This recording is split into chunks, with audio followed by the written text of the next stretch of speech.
Buonasera a tutti e benvenuti a questa seconda puntata della seconda stagione di Frecce in zona Cesarini,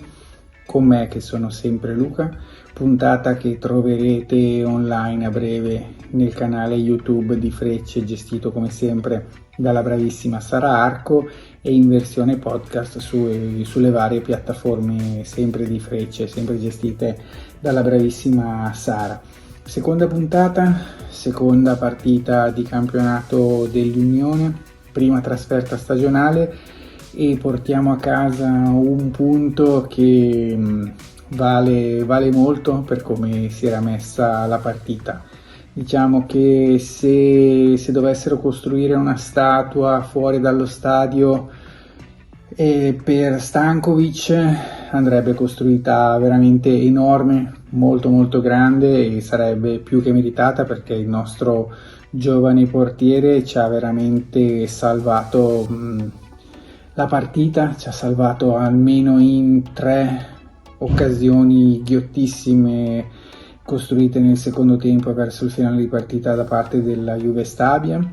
e anche nel resto della gara non ha mai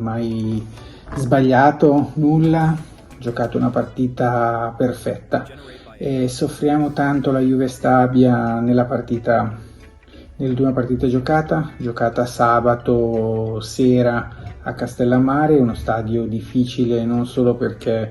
è con il terreno in sintetico, ma anche perché la Juve Stabia l'anno scorso con Adorante, e grazie anche ad Adorante che quest'anno invece gioca per i nostri colori, ha sempre ben figurato, quindi campo difficile dal quale usciamo imbattuti e soffriamo tanto soprattutto perché Yeboah compie una sciocchezza al 35esimo, alla mezz'ora del primo tempo più o meno, è un fallo di reazione su una provocazione avvenuta a centrocampo, e cose che un professionista non dovrebbe fare, anche se comunque le provocazioni e questo tipo di situazioni si verificano varie volte durante una partita, ma appunto un professionista o comunque un giocatore dovrebbe stare attento a non eccedere. Poi capita un po' in tutte le categorie e a tutti i livelli, però da un professionista queste cose non ce le si dovrebbe aspettare. E quindi giochiamo in 10 buona parte della partita, soffriamo veramente tanto, e l'unica forse vera occasione la costruiamo nell'azione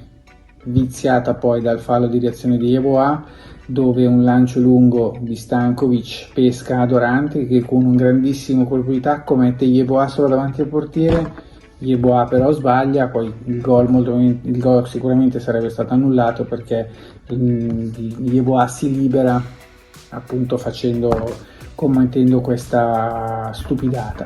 Quindi tutto sommato direi che va bene così per come si era messa la partita. Non avevamo vinto il campionato l'anno scorso, non siamo i più scarsi dopo questa partita.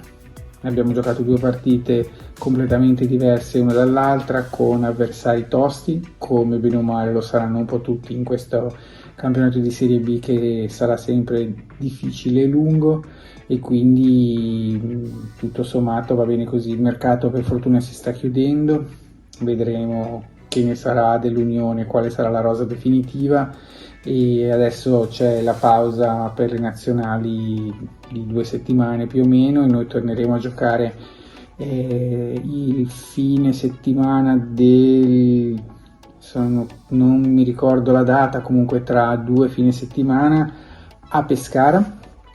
per poi ritornare finalmente al Penzo il 20 di settembre. Quindi vediamo. Grazie Filip Stankovic, grazie davvero, perché ha fatto delle parate incredibili, soprattutto la prima delle 3 verso il finale di partita, incredibile, in controtempo, a una mano sola, mano aperta, polso durissimo, e salva un tiro a porta vuota da 3 metri, quindi veramente paratona, come anche le altre 2 o 3 nel finale, quindi tanto di cappello, e quindi grazie veramente. top giocatore, perché avere lui in porta sicuramente dà sicurezza alla squadra e ci può salvare in situazioni simili che probabilmente si verificheranno durante questo lunghissimo campionato di Serie B. Per oggi è tutto, grazie a tutti dell'ascolto, iscrivetevi al canale di Frecce, perché oltre a Frecce in zona Cesarini ci sono altri video podcast molto interessanti, e noi ci ritroviamo dopo la pausa delle nazionali per commentare Pescara-Venezia.